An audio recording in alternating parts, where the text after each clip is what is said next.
বিসমিল্লাহির রহমানির রহিম। আসসালামু আলাইকুম ওয়ারাহমাতুল্লাহি ওয়াবারাকাতুহু। সোশ্যাল মিডিয়ার যুগে ঈমান রক্ষা করার 7টি উপায়। প্রিয় ভাই, বোন, বন্ধুগণ, বর্তমান যুগ তথ্য প্রযুক্তির যুগ। হাতে স্মার্টফোন, চোখের সামনে ফেসবুক, ইউটিউব, টিকটক। এক ক্লিকেই দুনিয়ার খবর। এই মাধ্যম যেমন জ্ঞান ও দাওয়াতের বিশাল সুযোগ তৈরি করেছে, তেমনি ঈমানের জন্য সৃষ্টি করেছে কঠিন পরীক্ষাও। আজ একজন মানুষ ঘরে বসেই এমন সব বিষয় দেখতে পারে যা একসময় কল্পনাও করা যেত না। হারাম দৃশ্য, গীবত, পরনিন্দা, অহংকার, সময়ের অপচয় সব কিছু যেন পর্দার ভেতর দিয়ে হৃদয়ে ঢুকে যায়। মুহাম্মদ সাল্লাল্লাহু আলাইহি ওয়াসাল্লাম বলেছেন, মানুষের দেহে একটি মাংসপিণ্ড আছে। তা যদি ভালো থাকে, পুরো দেহ ভালো থাকে, আর তা যদি নষ্ট হয়, পুরো দেহ নষ্ট হয়। সেটি হল হৃদয়। বুখারী, মুসলিম। সোশ্যাল মিডিয়া মূলত হৃদয়ের উপরই আঘাত হানে, চোখ দিয়ে, কানে দিয়ে, মনে দিয়ে। তাই ঈমান রক্ষার জন্য সচেতন পরিকল্পনা দরকার। এখানে তুলে ধরা হল সোশ্যাল মিডিয়ার যুগে ঈমান রক্ষা করার 7টি কার্যকর উপায়। 1. নিয়ত ঠিক রাখা, ব্যবহারের উদ্দেশ্য পরিষ্কার করা। প্রথম প্রশ্ন, আমি কেন সোশ্যাল মিডিয়া ব্যবহার করছি? সময় কাটানোর জন্য? নিজেকে দেখানোর জন্য? নাকি জ্ঞান অর্জন ও ভালো কিছু ছড়ানোর জন্য? যদি নিয়ত হয় আল্লাহর সন্তুষ্টি অর্জন, তাহলে একই প্ল্যাটফর্ম নেকির মাধ্যম হয়ে যেতে পারে। কিন্তু যদি উদ্দেশ্য হয় রিয়া বা লোক দেখানো, অহংকার বা অশ্লীল বিনোদন, তাহলে সেটি ঈমান ক্ষয়ের কারণ হবে। নিজেকে প্রতিদিন জিজ্ঞেস করুন, আমি যা দেখছি বা পোস্ট করছি, এতে কি আল্লাহর সন্তুষ্ট হবেন? নিয়ত ঠিক হলে আচরণও ঠিক হতে শুরু করবে। 2. দৃষ্টিকে হেফাজত করা, চোখের হায়া রক্ষা করা। সোশ্যাল মিডিয়ার সবচেয়ে বড় ফিতনা হল হারাম দৃশ্য। একবার চোখে ঢুকলে তা হৃদয়ে ছাপ ফেলে। আল্লাহ কুরআনে বলেন, মুমিনদের বলুন তারা যেন তাদের দৃষ্টি অবনত রাখে। সূরা নূর 30। আজ ফেসবুক স্ক্রল করতে করতে হঠাৎ একটি হারাম ছবি সামনে চলে আসে। তখন কি করবেন? সঙ্গে সঙ্গে স্ক্রল বন্ধ করুন, চোখ ফিরিয়ে নিন, প্রয়োজন হলে আনফলো বা মিউট করুন। প্রতিবার হারাম দৃশ্য এড়িয়ে যাওয়ার মাধ্যমে আপনি ঈমানের পাহারাদার হয়ে উঠছেন। 3. সময়ের হিসাব রাখা, ডিজিটাল শৃঙ্খলা গড়ে তোলা। সোশ্যাল মিডিয়া সময় গিলে ফেলে। আরও 5 মিনিট বলতে বলতে 1 ঘন্টা চলে যায়, অথচ কিয়ামতের দিন সময় সম্পর্কে জিজ্ঞেস করা হবে। একটি সহজ নিয়ম বানান, দিনে নির্দিষ্ট সময় ব্যবহার। ঘুমের আগে 1 ঘন্টা মোবাইল বন্ধ, ফজরের পর অন্তত 1 ঘন্টা ফোন মুক্ত সময়। ডিজিটাল ডিটক্স শুধু মানসিক শান্তিই দেয় না, বরং ইবাদতের সময়ও বাড়ায়। 4. ভালো কন্টেন্ট বেছে নেওয়া, ফলো লিস্ট পরিশুদ্ধ করা। আপনি যাদের অনুসরণ করেন তারা আপনার চিন্তাকে প্রভাবিত করে। নিজেকে জিজ্ঞেস করুন, আমি কাদের ভিডিও দেখি? কার পোস্ট আমাকে আল্লাহর দিকে টানে? কারা আমাকে গুনাহের দিকে ঠেলে দেয়? যেসব পেজ বা আইডি ঈমান দুর্বল করে, আনফলো করুন। যেসব আলেম, দাওয়া চ্যানেল, কোরআন তেলাওয়াত, ইসলামী লেকচার ঈমান বাড়ায়, সেগুলো ফলো করুন। ফিড পরিষ্কার করুন, হৃদয়ও পরিষ্কার হবে। 5. গীবত ও তর্ক থেকে বাঁচা। সোশ্যাল মিডিয়ায় তর্ক-বিতর্ক খুব সহজ। কমেন্ট সেকশনে ঝগড়া, কটূক্তি, বিদ্রূপ সবই সাধারণ ঘটনা। কিন্তু মনে রাখুন, প্রতিটি শব্দ লেখা হচ্ছে, প্রতিটি কমেন্ট আমলনামায় যুক্ত হচ্ছে। আলী বিন আবি তালিব রাদিয়াল্লাহু আনহু বলেছেন, তোমার জিহ্বা জানা তোমার হৃদয়ের বন্দী থাকে। কথা বলার আগে ভাবো। আজ সেই জিহ্বা কিবোর্ড হয়ে গেছে। তাই কমেন্ট করার আগে 3টি প্রশ্ন করুন। এটি কি সত্য? এটি কি প্রয়োজনীয়? এটি কি কোমল ভাষায় বলা হয়েছে? অপ্রয়োজনীয় তর্ক থেকে দূরে থাকাই ঈমানের সুরক্ষা। 6. নিজেকে তুলনা না করা, হিংসা থেকে মুক্ত থাকা। সোশ্যাল মিডিয়ায় সবাই যেন সুখী, সফল, ধনী। অন্যের বিলাসী জীবন দেখে মনে হয়, আমার জীবন এত সাধারণ কেন? এই তুলনা থেকে জন্ম নেয় হিংসা, অসন্তুষ্টি, আল্লাহর নেয়ামতের কৃতজ্ঞতা ভুলে যাওয়া। মনে রাখুন, মানুষ তার সেরা মুহূর্তগুলোই দেখায়, কষ্টগুলো লুকিয়ে রাখে। নিজের জীবনকে আল্লাহর দেওয়া আমানত হিসেবে গ্রহণ করুন। কৃতজ্ঞতা ঈমান বাড়ায়, হিংসা ঈমান কমায়। ৭. নিয়মিত তওবা ও আত্মসমালোচনা। সোশ্যাল মিডিয়া ব্যবহার করতে গিয়ে ভুল হবেই। কখনো চোখের ভুল, কখনো ভাষার ভুল, কখনো সময় নষ্ট।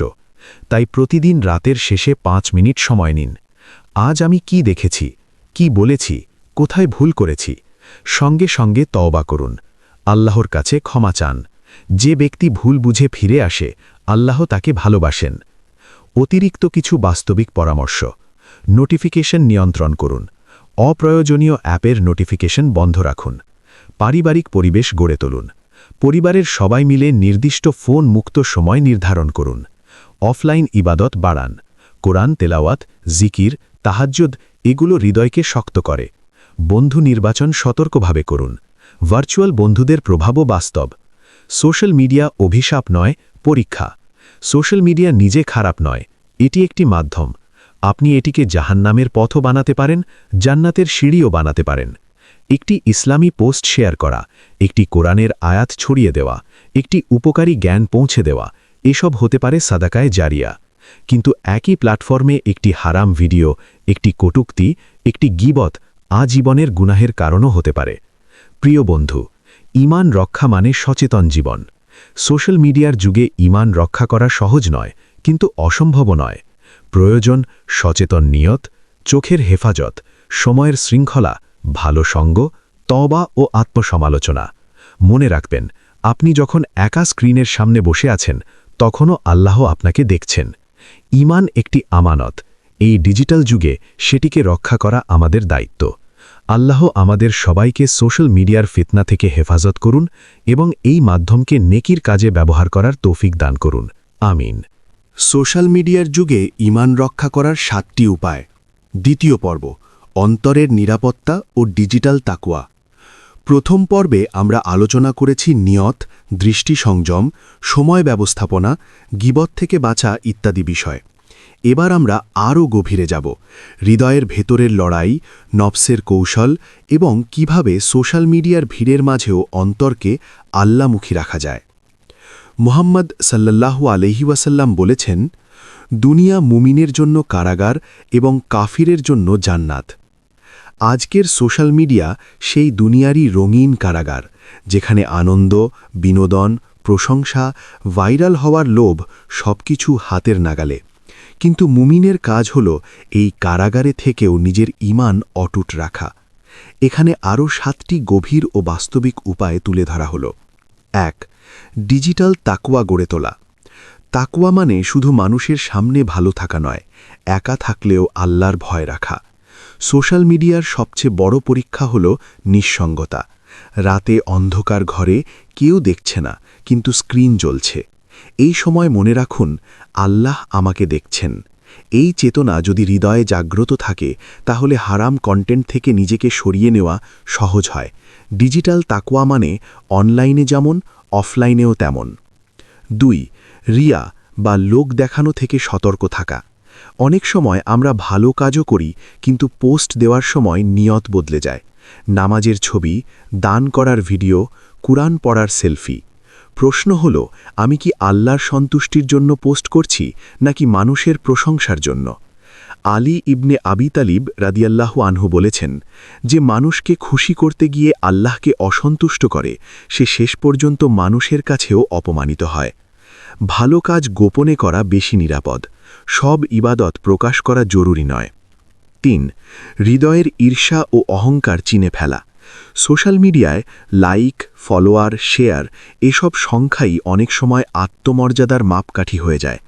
কম লাইক পেলে মন খারাপ, অন্যের ভাইরাল পোস্ট দেখে ঈর্ষা, বেশি ফলোয়ার হলে অহংকার। এই অনুভূতিগুলো নকশের খেলা। মনে রাখুন, আল্লাহর কাছে আপনার মূল্য ফলোয়ারে নয়, তাকওয়ায়।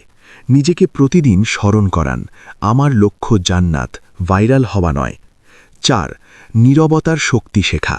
সব বিষয়ে মতামত দেওয়া জরুরি নয়, সব বিতর্কে অংশ নেওয়া প্রয়োজন নয়। অনেক সময় নীরবতা থাকাই ঈমানের প্রমাণ।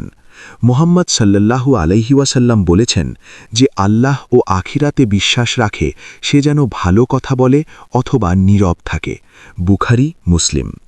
সোশ্যাল মিডিয়ায় এই হাদিস বিশেষভাবে প্রযোজ্য। একটি মন্তব্য আপনার আমলনামায় চিরস্থায়ী হয়ে যেতে পারে। 5. অফলাইন ইবাদতের ভারসাম্য বজায় রাখা। যদি দেখা যায় সোশ্যাল মিডিয়ায় ইসলামী ভিডিও দেখছি কিন্তু নিজের কুরআন পড়া কমে গেছে, তাহাজ্জুদ অন্ধ, জিকির কমে গেছে, তাহলে বুঝতে হবে ভারসাম্য নষ্ট হয়েছে। ইসলাম শুধু কন্টেন্ট কনজামশন নয়, বরং বাস্তব আমল। প্রতিদিন নির্দিষ্ট সময় কুরআন তিলাওয়াত, দুয়া, জিকির এসব হৃদয়কে শক্ত করে। স্ক্রিনের নূরের চেয়ে কোরআনের নূর বেশি স্থায়ী। শিশু ও পরিবারের ঈমান রক্ষা। সোশ্যাল মিডিয়ার প্রভাব শুধু নিজের মধ্যে সীমাবদ্ধ নয়, পরিবারেও ছড়িয়ে পড়ে। শিশু কি দেখছে? পরিবারে কি একসাথে বসে কথা হয়? সবাই কি আলাদা স্ক্রিনে ব্যস্ত? একটি পরিবার যদি একসাথে কোরআন পড়ে, আলোচনা করে, তাহলে সোশ্যাল মিডিয়ার ক্ষতি অনেকটাই কমে যায়। পরিবারের জন্য নিয়ম তৈরি করুন। খাবার টেবিলে ফোন নয়, নামাজের সময় ফোন বন্ধ, সপ্তাহে একদিন ডিজিটাল ফ্রি সময়। 7. মৃত্যু ও আখিরাত স্মরণ করা। সোশ্যাল মিডিয়া আমাদের দুনিয়ায় ব্যস্ত রাখে, আখিরাত ভুলিয়ে দেয়। কিন্তু হঠাৎ একদিন কোনো পরিচিত মানুষের মৃত্যুর খবর ফিডে আসে, তখন মনে হয় আমিও তো একদিন চলে যাব। ভাবুন, আজ যদি আমার মৃত্যু হয়, আমার শেষ পোস্টটি কি হবে? আল্লাহর সামনে আমার অনলাইন জীবন কেমন দেখাবে? এই চিন্তা ঈমানকে জাগ্রত করে। সোশ্যাল মিডিয়াকে সদকায়ে জারিয়া বানানোর উপায়: 1. কোরআনের আয়াত শেয়ার করা। 2. সহি হাদিস প্রচার করা। 3. মানুষকে নামাজের দিকে আহ্বান। 4. হতাশ মানুষকে অনুপ্রেরণা দেওয়া। 5. দাওয়া ও উপকারী জ্ঞান ছড়ানো। একটি উপকারী পোস্ট হাজার মানুষের জীবনে পরিবর্তন আনতে পারে। আপনি জানেন না কোন শেয়ার আপনার নাজাতের কারণ হবে। আত্মপরীক্ষার 5টি প্রশ্ন। প্রতিদিন নিজেকে জিজ্ঞেস করুন, আজ আমি কত সময় সোশ্যাল মিডিয়ায় কাটালাম? সেই সময়ের কতটা উপকারী ছিল? কোনো হারাম জিনিস দেখেছি কি? কাউকে কষ্ট দিয়েছে এমন কিছু লিখেছি কি? আজ আল্লাহর জন্য কি করেছি? এই আত্মসমালোচনা ঈমানকে সচল রাখে। শেষ কথা, সোশ্যাল মিডিয়ার যুগ একটি বড় পরীক্ষা, কিন্তু প্রতিটি পরীক্ষার পেছনে আছে উন্নতির সুযোগ। আপনি চাইলে এটিকে নাফসের খেলাঘর বানাতে পারেন, আবার এটিকে দাওয়ার ময়দানও বানাতে পারেন। পছন্দ আপনার। মনে রাখবেন, ঈমান একদিনে হারিয়ে যায় না, ধীরে ধীরে ক্ষয় হয়। তাই প্রতিদিন একটু একটু করে সেটিকে রক্ষা করতে হবে। আল্লাহ আমাদের অন্তরকে পবিত্র রাখুন, দৃষ্টি সংযত রাখুন, নিয়তকে খাঁটি রাখুন এবং সোশ্যাল মিডিয়ার ফিতনা থেকে হেফাজত করুন। আমিন, ইয়া রব্বাল আলামিন। এই পর্যন্ত ভিডিওটি দেখার জন্য আপনাকে অসংখ্য ধন্যবাদ। ভালো লাগলে লাইক, শেয়ার এবং ফলো দিয়ে উৎসাহিত করবেন এবং সাবস্ক্রাইব করে পাশে থাকবেন, যাতে এই ধরনের ভিডিও আপনাদের কাছে পৌঁছে দিতে পারি এবং এই রকম ভিডিও দেখে আমাদের অন্তর আত্মাকে পরিশুদ্ধ করতে পারি। আসসালামু আলাইকুম ওয়া রাহমাতুল্লাহি ওয়া বারাকাতুহু।